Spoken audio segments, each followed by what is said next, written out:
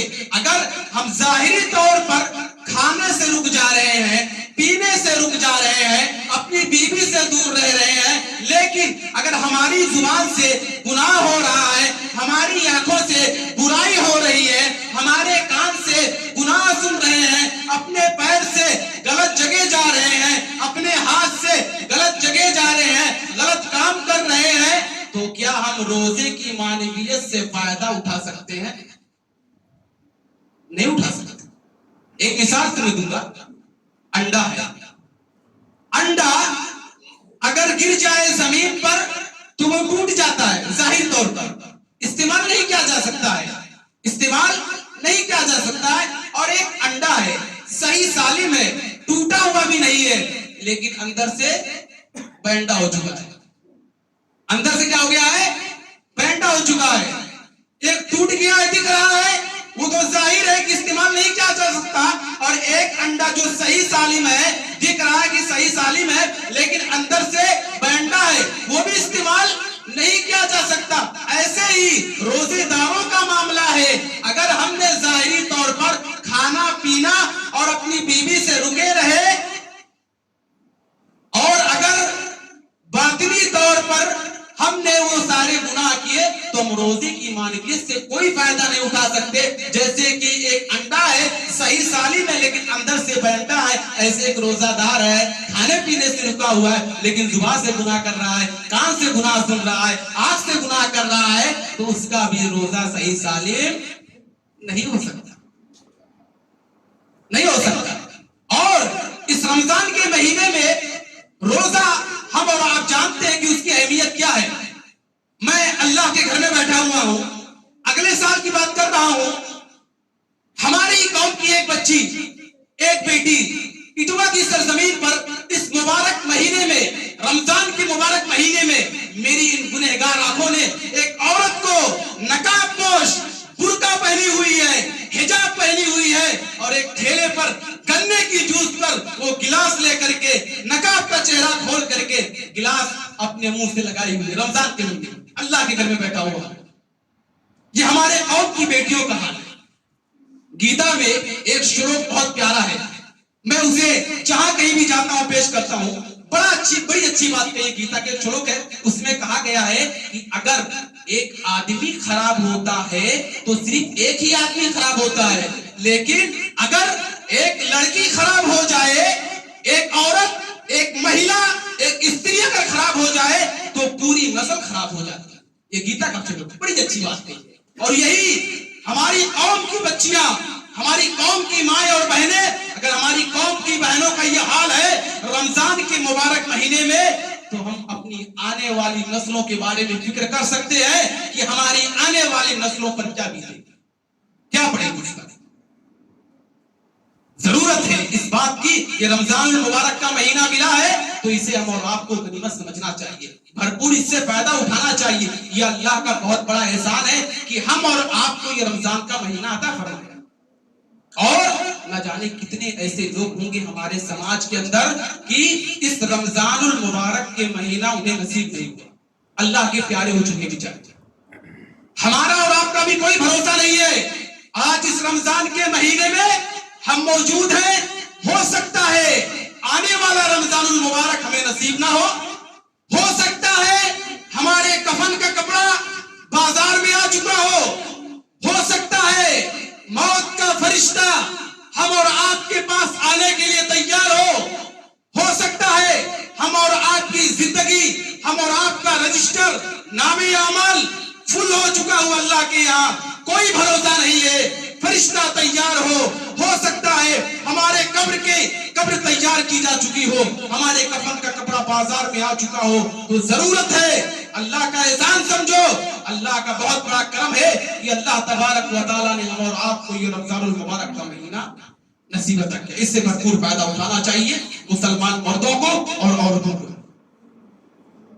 یہ رمضان المبارک کا مہینہ فرض کرنے کا مقصد کیا ہے؟ اللہ نے فرض کس لیے کیا ہے؟